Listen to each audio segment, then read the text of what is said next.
Well, hello and welcome, and obviously a big thank you for deciding to be one of our very special testers. We're very humbled, aren't we, Al? Absolutely. So I'm joined here by Alric, who is the lead product manager who has created the transactions feature tool inside the platform. So Al, what I wanted to do is obviously take the testers through some feedback here and give them a couple of instructions to get them started. So where are we starting?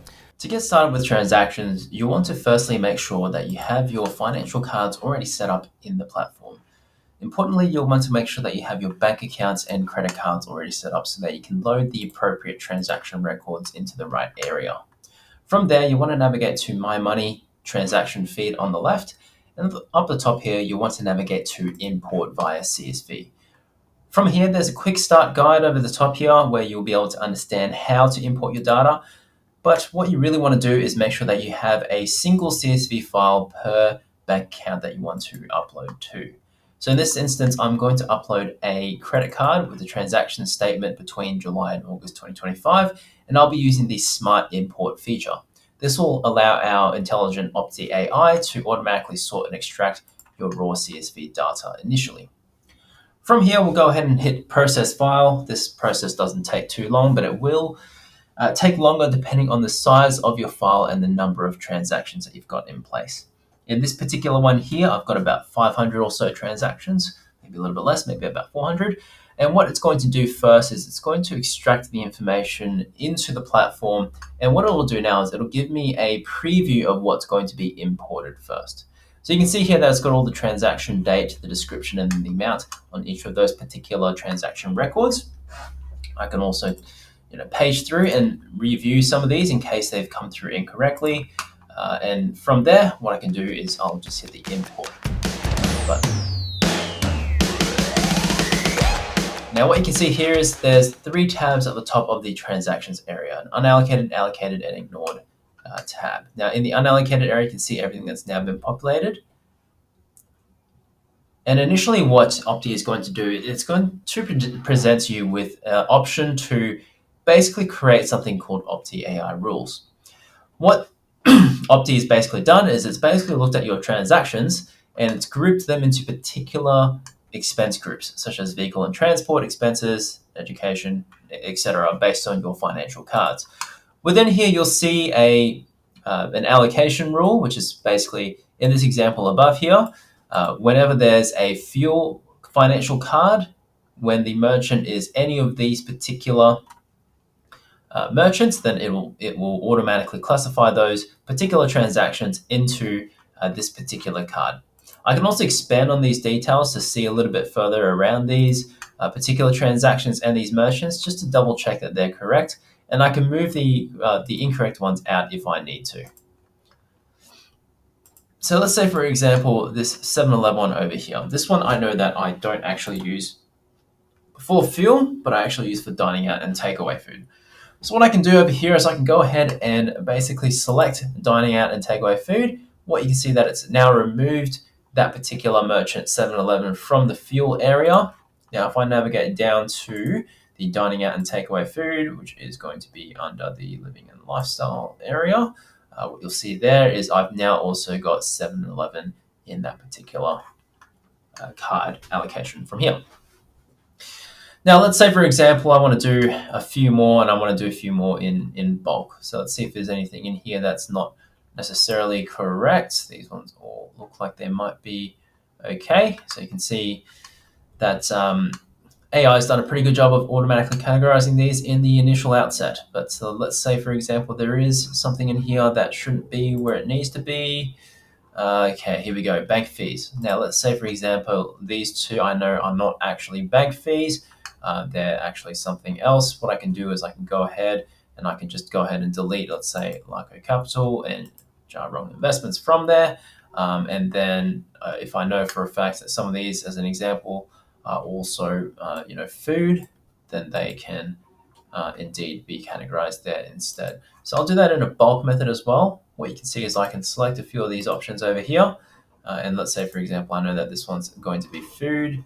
And then the one that I saw below was also going to be food as well. I can go ahead and quickly allocate these ones to and it was dining out and takeaway food. So now move those merchants over to the right area. We go over to dining out and takeaway food. You can see that those have now been added in. So from here, what I can do is I can go ahead and hit confirm and process rules. What this does is this uses Opti's AI to basically automatically create these automation rules for you. So every time these particular merchant terms are identified in your transaction descriptions, they'll automatically put each of these particular transactions directly into the relevant financial card. So what this means is anytime I get an expense that comes up for 7-Eleven, which has the merchant 7-Eleven, or if I've got any of these other ones here, they'll automatically go through to the right area. So what you can see here is it's got automatically categorized basically the majority of my transactions there. I've only got 11 left. 420 of them, roughly speaking, have already been allocated. I can now go to the allocated area here and review those particular transactions. Or if I can also click on this over here and see how much I'm actually spending on parking and tolls. So you can see here all those transactions have come through, and I've only uploaded the data for July and August, but you can see there I'm spending a little bit more than I thought I would in those particular months. I can also come down here to navigate directly to July and August to, again, double check how much I'm actually spending during those particular periods of time. So go August. And you can see that budgeted amount during that period was $173, and I've spent $250. So I've overspent in parking and tolls in that particular period of time. What you can see also up the top here is in your allocated area, you can also navigate via your allocated MoneySMARTS jars if you are a MoneySMARTS user. So you can see here, I've got a few provisions for medical, clothing, holidays, etc. And I can see the initial transactions that have been allocated there. And again, coming over to here, I can go into the card directly and view those insights on how much I've actually spent during that period of time.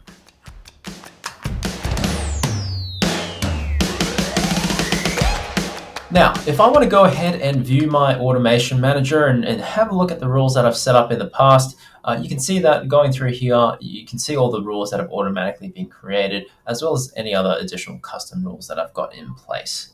So you can see here, dining out and takeaway food, this is the massive one that I created earlier using Opti to automatically create that. I can edit this as well. If I've got any future merchants that come up, I can always type and search those particular ones in from my existing merchant list over here.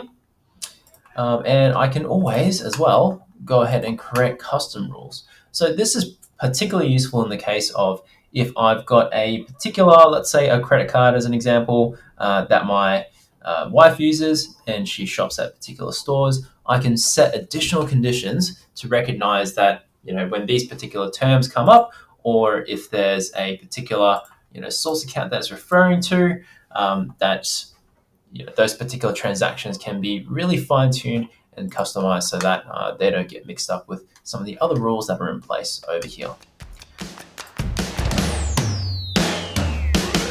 Finally, navigating back to the transactions area, what you'll find is that you'll see some identification when it comes to things such as internal transfers, and you'll see here a bit of color coding in terms of what's been suggested by Opti and what hasn't actually been put through as an automation rule. So this one you can see here I actually removed earlier from the Opti allocation because I wasn't sure what that was.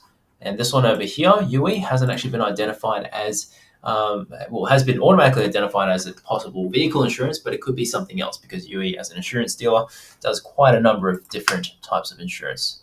So let's say it is vehicle insurance. I can go ahead and go into car insurance and then now individually allocate that one transaction, or as you know, I can go ahead and create a rule so that every single time this happens in the future, it can do that automatically for me.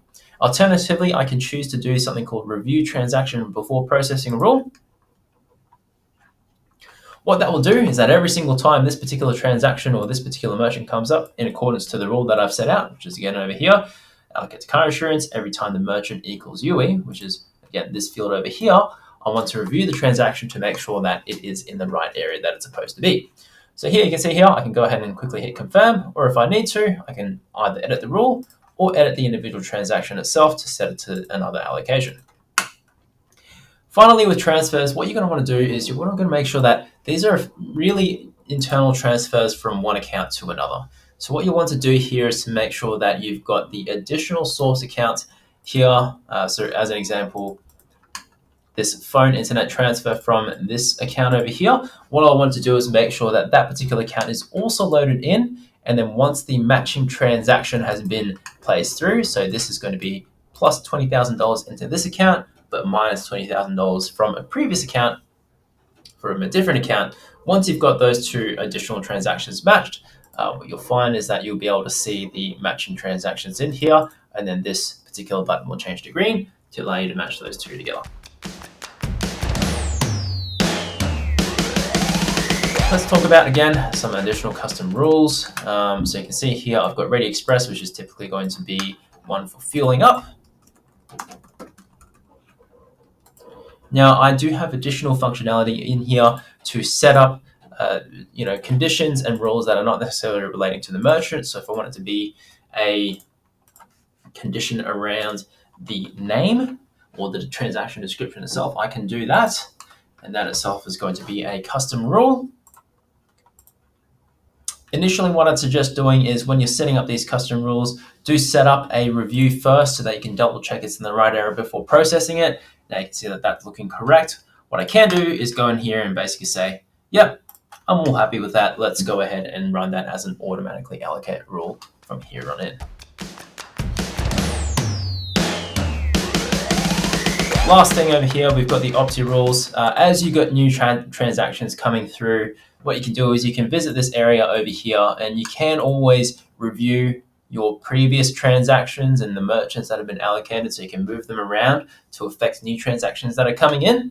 And you can always obviously see the new ones that are coming through as well, and choose to allocate them where you want them to based on the rules allocation from there as well.